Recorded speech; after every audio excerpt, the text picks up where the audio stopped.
Саламатсыздар урматтуу биздин YouTube каналдын көрөрмандары, өлкөбүздө алынган акыркы сааттагы жаңылыктар менен сиздерди кайрадан тааныштырабыз. Биздин каналыбызга катталып, ой пикирлериңиздер менен бөлүшүңүздөр. Президент альпинист Эдуард Кубатовду кызматка дайындады. Альпинист Эдуард Кубатов туризмди өнүктүрүү боюнча мамлекеттик агенттиктин директору болуп дайындалды. Бул тууралуу президенттин маалымат кызматы кабарлады. 54 жаштагы Кубатов 2021-жылы жер шарынын эң бийик чокусу Эверестти былтыр дүйнөдөгү эң татаал делген К2 чокусунун кычкылтек жабдуусун колдонбой багындырган. Ал буга чейин Альпинизм Федерациясын жетектеп келген. Эсиңиздерге салсак, үстүбүздөгү жылдын март айынын аягында өлкө башчы Садыр Жапаровдун жарлыгынын негизинде жаңы мамлекеттик орган туризмди өнүктүрүү боюнча мамлекеттик агенттик түптөлгөн. Бул агенттик мурдагы туризм департаментинин негизинде түзүлгөн. Дайынсыз жоголгон өспүрүмдүн сөөгү табылды. Дайынсыз жоголгон Санжар Нурланов бүгүн каза болгон абалда табылды. Бул тууралуу Бишкек шаарынын Свердлов райондук ички иштер башкармалыгынын басма сөз кызматы билдирди. Милициянын маалыматына ылайык, жаш өспүрүмдүн сөөгү текшерилип, алдын ала көзгө көрүнгөн дене жаракаттары аныкталган жок.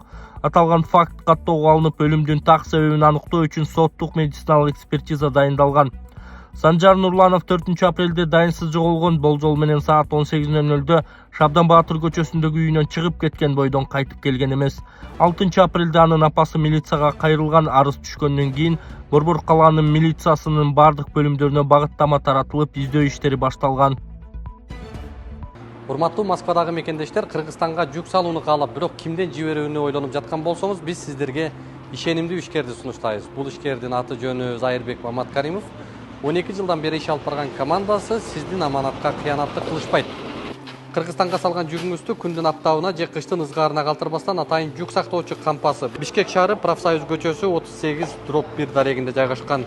Жүктү Москванын бардык жеринен өздөрү алып кетет. Алган жүктү Кыргызстандын 7 дубанына жеткирүүнү да кепилдешет. Кыргызстанга жумасына 2 машина жиберилет. Жүк баасы көлөмүнө жараша 500 рубльдан өйдө баланат.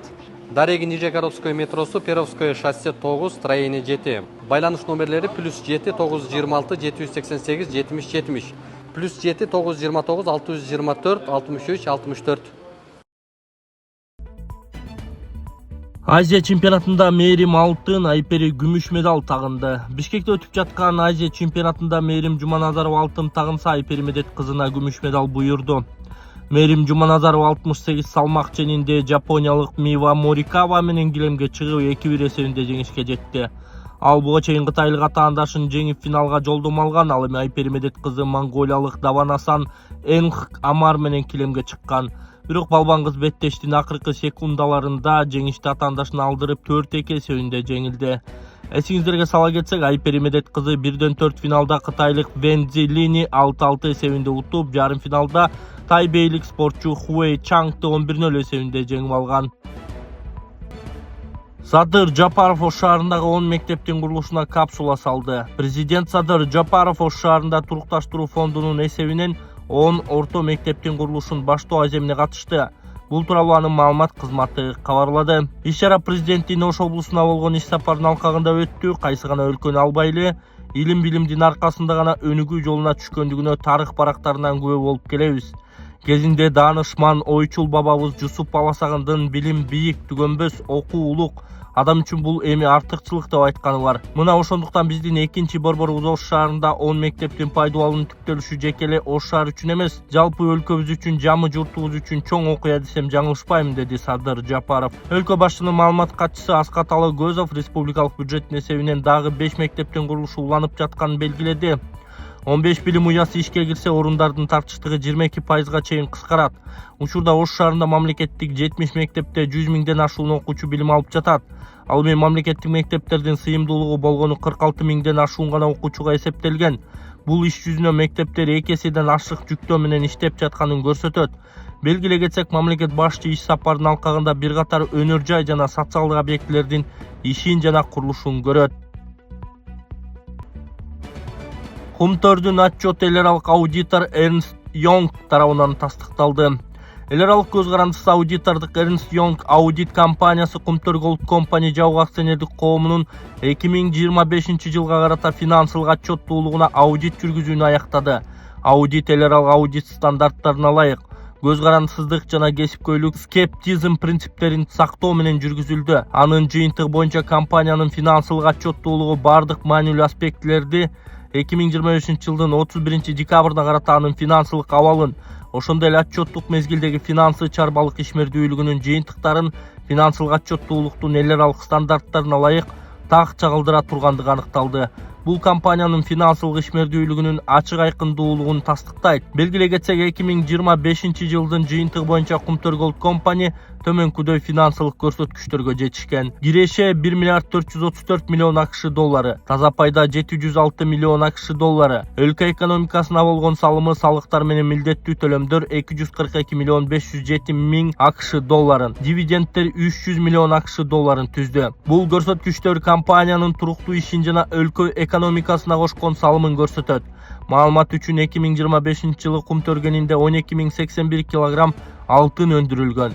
Аудитор тууралуу. Ernst Young аудит жана консалтинг тармагындагы дүйнөлүк лидерлердин бири болуп саналат жана 175 жылдан ашуун тарыхка ээ. Компания рейтинги боюнча чоң төрттүккө кирип, дүйнөдө 3-орунду ээлейт. Young дүйнөнүн 150дөн ашык өлкөсүндө иш алып барып, 400 миңден ашык кызматкери бар. Ал эл аралык деңгээлде жогорку абройго ээ болуп, көп жылдар бою мыкты иш берүүчүлөрдүн катарын толуктап келет. Шайыр Бекташиев тиешелүү сумманы кусуп берсе, эркиндикке чыгары айтылууда. Экс-депутат Шайыр Бекташиев коррупция беренеси менен кармалып 4 миллиард сомдон ашык каражатты мамлекетке зыян келтиргени кабарланган. Эл арасында талкуу козуду. Күч органдарынын ичинде айтылгандай, эгерде Шайыр Бекташиев бийлик талап кылган сумманы кусуп берсе, тез эле эркиндикке чыгабы? Бул таризде сөз жүрүп жатат. Демек, алганын кайра кайтарса маселе чечилеби, деп жазган Арыба Кейжи сайты. Кантта Lexus менен Howo кагышып бир адам каза болду. Бишкек Нарын Торгар Тунаа жолунда адам өмүрүн алган жол кырсыгы катталды. Чүй облустук жол кыймылынын коопсуздугун камсыздоо башкармалыгынын маалыматы боюнча, кырсык 9 апрелде саат 22:00 чамасында Кант шаарынын тушунда болгон. Lexus жүк ташуучу Howo унаасы менен кагышкан. Эки унаа тең чыгышты көздөй бара жаткан. Кырсыктын кесепетинен бир адам каза таап, дагы экөө жаракат алып ооруканага жаткырылган. Диализ аппаратта жатат экен, ушинтип бөйрөгүнөн пересадка болуш керек экен. Жана ошондой эле көзү көрбөйт экен, эженин. Угандар колуңуздардан келишинче жардам берип, айыгып кетишине себепчи болуп калыңыздар. Бул жакта Жумагүл эже 30 жашта, ушул 5 жылдан бери ушул оору менен жабыркайт. Жакта апасы сахарный диабет бар экен, бөйрөгү иштен чыгып ушу диализде, анан көзү дагы көрбөйт. 3 оору менен Алла таала ушундай бир сыноо беришиптир. Биз дагы да кабар алып турабыз. Бул жакта ушинтип эжеке ушул өзүн биле албай жатат. Успокаивающий берип койду азыр, Успокоивающий укол менен жатат да, аппараттан кыйналып атат. Апасы дагы бул жакта ушул кыз үчүн чуркап, көп жылдан бери ушу кыздын аркасында больница менен кыдырып ушул жакта жүргөн учуру. Операцияга 22 миң доллар сурап атышыптыр врачтар. Чет өлкөдө болот экен, Турцияда же болбосо Индияда, эки өлкөнүн бирөөсүндө болот. Колуңуздардан келишинче ушул каражат сиздер үчүн, эми көпчүлүк үчүн аз эле каражат, 200 сомдон 100 сомдон салып туруп, тез эле ушул каражат чогулуп кетет деген үмүттөбүз.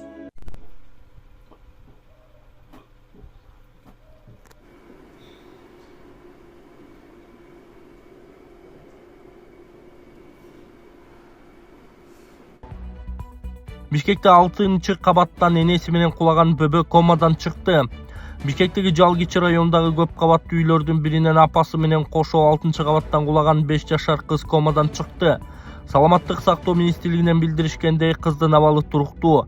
Адистердин көзөмөлүндө дарылануусун улантып жатат. Каргаша 4 апрель күнү кечинде болгон. 27 жаштагы келин 2025 жылы жана 2021 жылы туулган 2 баласы менен терезеден кулап кеткени кабарланган. Эне менен 1 жашар ымыркайын абыт болуп, сөөгү 6 апрелде жерге берилди. Милиция окуяга байланыштуу кылмыш жаза кодексинин 128-беренеси өзүн өлтүрүүгө жеткирүү менен иш козгоп, маркумдун 34 жаштагы МА аттуу күйөөсү убактылуу кармоочу жайга киргизилген.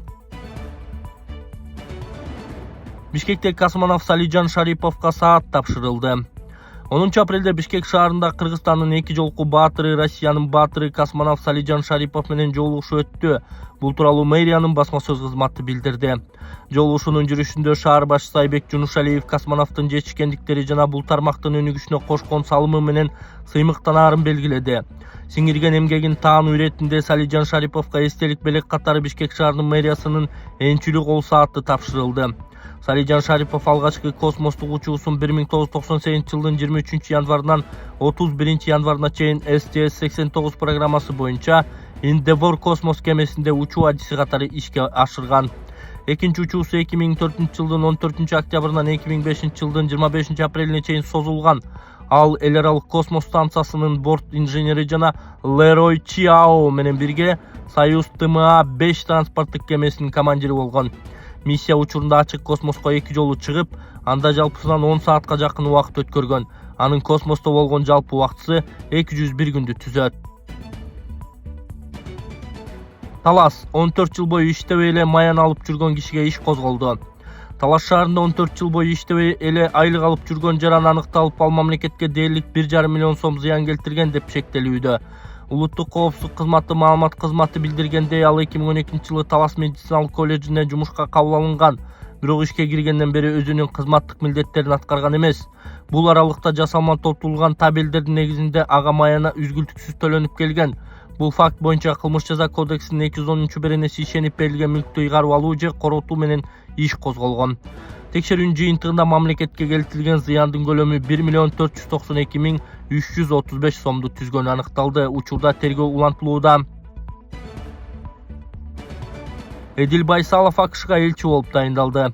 Кыргыз Республикасынын президенти Садыр Жапаров тиешелүү жарлыкка кол коюп, ага ылайык Байсалов Эдил Жолдубаевич Кыргыз Республикасынын Америка Кошмо Штаттарындагы атайын жана ыйгар муктуу элчиси болуп дайындалды.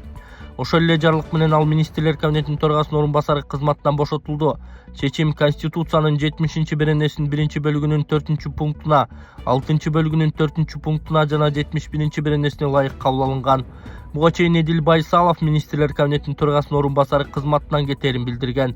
Ал бул кызматта 2021 жылдан октябрынан бери иштеп келген. Дайындалганга чейин Улуу Британияда элчи болуп эмгектенген. Майлуу суу лампа заводунда дары-дармек өндүрүлөт. Министрлер кабинетинин төрагасы, президенттин администрациясынын жетекчиси Адылбек Касымалиев дары-дармек өндүрүүчү заводду куруу маселеси боюнча инвесторлор менен жолугушуу өткөрдү. Жолугушууга Кытайдын Eurasian Healthcare Development, Sinhao Huanzhou Chaiji Medical Technology Company Limited компаниясынын жана Польшанын фармацевтикалык Лекам компаниясынын өкүлдөрү катышты. Жолугушуунун жүрүшүндө катуу проралдык дары формаларын, суюк дары формаларын, майларды жана стерилдүү препараттарды өндүрө турган фармацевтикалык комплекс куруу маселелери талкууланган. Жалпы инвестициянын көлөмү 25 миллион АКШ долларын түзөт. Бул долбоор 800гө чейин жумуш орундарын түзүүгө мүмкүндүк берет. Долбоорду майлуу суу лампа заводунун аймагында ишке ашыруу пландаштырылууда. Адылбек Касымалиев министрлер кабинетинин башчысы катары мындан аркы өз ара пайдалуу кызматташууга даяр экенин билдирип, тиешелүү мамлекеттик органдар тарабынан инвестициялык долбоорду ишке ашырууга колдоо көрсөтүүлөрүн кошумчалады.